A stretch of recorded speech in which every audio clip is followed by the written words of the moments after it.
자, 그럼 이제 본격적으로 정책 토론회에 들어가 보도록 하겠습니다. 먼저 장성철 위원장님의 발제로 시작하도록 하겠습니다. 예, 방금 소개받은 발제자 장성철입니다. 이 문제를 처음 제기했고 또 그 이후에 제주도에서 수산업계에서 비상대책위원회가 만들어지고 또 전남 비대위도 11월 4일날 만들어진 걸로 알고 있습니다. 아까 완도 강화양식연합회 이사장을 맡고 있는 전남 비대위 김정필 위원장님께 진심으로 오늘 같이 해주신 데 대해서 발제자로서 또 윤상현 의원님께서도 고마워하시긴 하지만 저도 개인적으로 감사하다는 말씀 우선 드리고요. 그 수산업 경영중앙연합회 수산업 정책연구소, 수산경영인 중앙연합회 싱크탱크 역할을 하는 하두식 소장님도 와주셨는데 인사 한번 하시죠. 제가 발제하기 전에 하두식 소장님, 네, 감사합니다. 이 문제가 4월부터 일부에서는 제기가 됐었습니다.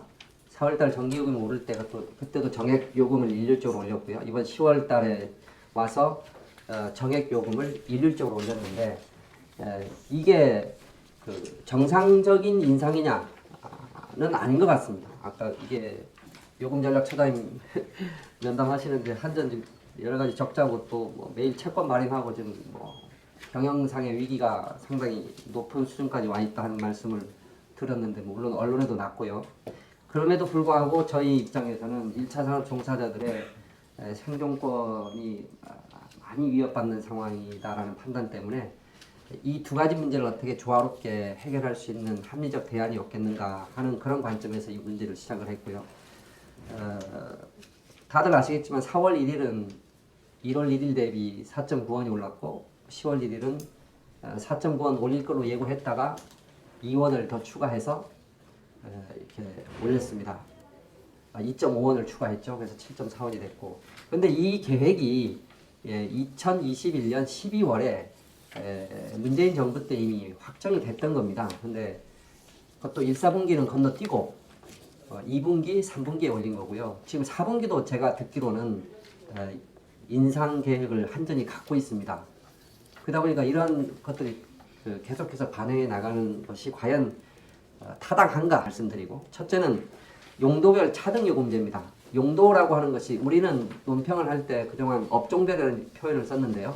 한전은 정확한 공식 용어가 용도별입니다. 그래서 농사용, 산업용, 어업용, 가정용, 주택용, 일반용 이렇게 해서 6개로 나뉘는데 이 용도별 차등요금제의 취지에 정확하게 뭐가 되어 있냐면 첫 번째는 그 사용 용도 패턴에 따라 가지고 공급 비용의 차이가 발생하는데 이거를 반영해야 된다. 이게 용도별 차등 요금제의 첫 번째 이유입니다. 예를 들면 가정용에 전기를 보낼 때는요, 1kW당 들어가는 1kW를 전기를 가정에서 쓰더라 하더라도 전력에서 거기에 보내주는 송배전 비용이 산업용 중에서 엄청 많이 듭니다. 예를 들면 공장에서 큰 전기를 쓸 때는 선로를 이렇게 큰 걸 쓰기 때문에 전기에 로스가 없이 그냥 전기가 거의 다 배달이 되거든요. 그러니까 단가가 가정용이 산업용에 비해서 비쌀 수밖에 없다. 이런 것들을 고려해서 요금을 책정하겠다. 이게 용도별 차등 요금제의 첫 번째 취지입니다. 두 번째는 국가정책 요인입니다. 저소득층을 보호하고 농어민을 보호하고 산업 경쟁력을 끌어올리는 국가정책의 요인을 반영하기 위해서 용도별 차등 요금제 합니다. 다시 말하면 이거 국가가 한전이 전기라고 하는 상품이 결코 시장 가격에만 맡길 수 없는 국가정책적인 수준에서 결정돼야 한다고 하는 걸 한전이 이미 용도별 차등요금제에서 그거를 정확하게 밝히고 있는 겁니다. 두 번째는 2부 요금제인데요. 2부 요금제는 그 전력회사를 지을 때 들어가는 설비에 대한 거를 감가상각을 해가지고 20년인지 30년인지 그 자세한 건 모르겠습니다. 그러한 설비에 대한 고정비를 전기 가격에 반영한다. 고정비를 반영한다. 그러니까 2부 중에 하나가 고정비예요. 두 번째 또 하나의 부가 뭐냐? 변동비입니다. 그건 뭐냐면 LNG, 석유 이런 연료, 전력을 생산할 때 그때 사와야 되는 변동비, 연료비가 변동비죠. 그래서 이 고정비하고 변동비를 동시에 반영한다 그래서 2부 요금제입니다. 다시 말하면 한전은 용도별 차등 요금제와 2부 요금제 이 두 가지 축으로 현재 요금을 이렇게 요금 제도를 운영하고 있는 거죠. 그런데 지난번에 한전의 전기요금 인상 내역을 보시면 자세한 건 여러분 다들 아시기 때문에 다시 말 안 하겠습니다. 일률적으로 올렸습니다. 일률적으로 올렸다고 하는 거는 저는 용도별 차등 요금제가 전혀 적용되지 않은 거 아니냐. 2009년 6월 27일 날 전기요금 인상할 때 뭘로 발표했느냐 하면 평균 7.9% 인상한다고 7.9% 인상률을 발표합니다. 근데 이번에 요금 올릴 때는요. 문재인 정부에서 작년 12월에 계획한 거는요. 일정 정액만 올리는 연료비 연동제를 적용한다는 명분으로 인상률을 전혀 언급하지 않았습니다. 그 다음에 2013년을 보겠습니다. 2013년 1월 14일 날 박근혜 정부 때 올린 거는 전기요금 평균 4.0%를 인상한다고 이게 당시에 지식경제부, 지금 산자부죠. 그렇게 올린다고 발표했습니다. 인상률을 근거로 했습니다. 그게 결국은 맞는 것이 용도별 차등 요금제에 국가정책 요인을 반영한다고 하는 그 취지가 인상률에는 반영될 수 있는데 정액 요금을 그냥 올려버리게 되면 국가정책 요인을 고려하지 않고 단순히 연료비가 오른 거를 그대로 반영하는 그런 결과가 되는 거죠. 연료비 연동제라고 하는 기본 개념은 전기 생산의 원자재인 국제 유가 등락에 따라서 전기요금을 조정하는 것이다. 다른 요인을 전혀 고려하지 않는 거예요. 연료비의 증감만을 고려하는 거예요. 그러다 보니까 전기요금이 산정되기 직전에 올라간 그 전기요금의 인상분이 있으면 그거를 평균적으로 이렇게 산술적으로 하겠죠. 그래서 그 오른 단가를 그대로 전기요금에 각 용도별 전기요금에 그대로 다 올리는 겁니다. 여러분 다 아시겠지만 문재인 정부에서 연료비 연동제를 2020년에 만들었는데 한 번도 적용을 안 했어요. 그래서 무조건 다 패스시켜버린 겁니다. 그러니까 다 동결이 된 거죠. 그러다가 이제 윤석열 정부 대통령 선거 끝나고 이번에 적용을 한 건데 그러면 저는 이 연료비 연동제를 지금처럼 시행하는 거는 한전이 수십 년 동안 대한민국 산업 정책의 가장 강력한 인프라 역할을 했던 한전의 기본 정책을 손두르지 바꾸는 거예요.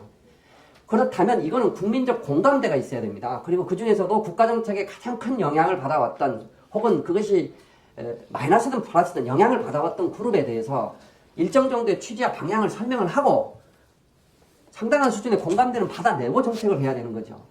이번 시기 말고 이전에 농사용 정부요금을 조정을 해 왔었는데 지난 한 20년 동안 보면요.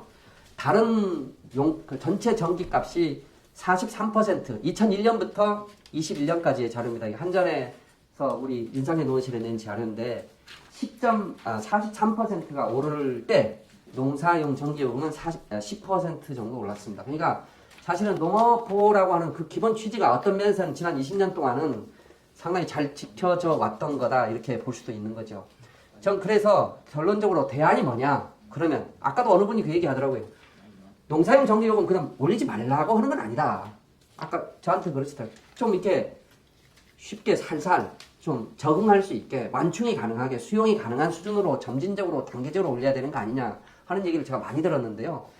1차 산업 종사자들께서 전기요금 인상 절대 안 된다 이렇게 얘기하는 게 아닙니다. 그래서 우선은 해법은 이번에 올린 거는 시정해야 된다. 급격하게 인상한 거는 시정하고 점진적이고 단계적인 인상안을 저는 마련하는 것이 우선이다. 제도적인 개선 방안은 농사용 전기요금에 대해서는 연료비 연동 제도를 보완해야 된다. 그러면 어떻게 보완해야 되느냐? 그건 용도별 차등 요금제가 현재 운영되고 있다라고 한전이 인정하고 있고 공식적으로 폐기한 적이 없기 때문에 용도별 차등 요금제를 반영하는 그런 방향으로 농사용 전기요금에 대한 연료비 연동 제도를 보완하는 것이 맞지 않느냐. 마지막으로 최근에 두 가지만 말씀드리겠습니다. 정치권에서 국회의원들께서 1차 산업과 관련해가지고 전기요금 관련해서 인상분을 농사용 전기요금 인상분에 대한 차액을 국비로 지원해라 이런 주장을 막 쉽게 해요. 저는 상당히 무책임한 주장이라고 생각합니다. 왜냐하면 만약에 이번에 오른 농사용 전기요금 인상 차액에 대해서 국비 지원이 이루어지게 되면 듣기는 좋잖아요. 지원해주니까. 근데 여러분 지원이라고 항상 좋은 게 아닙니다. 지원하게 되면 한전의 전기요금 인상은 어쨌든 기정사실화 되는 거예요. 인정을 하는 것이 되는 거죠. 두 번째는 보조나 지원이라고 하는 것도 여러분 1차 산업 종사자 분들은 다 잘 아시겠지만 한 번 시작한다고 해서 수십 년 동안 되는 게 아닙니다. 언제 끊길지 모릅니다.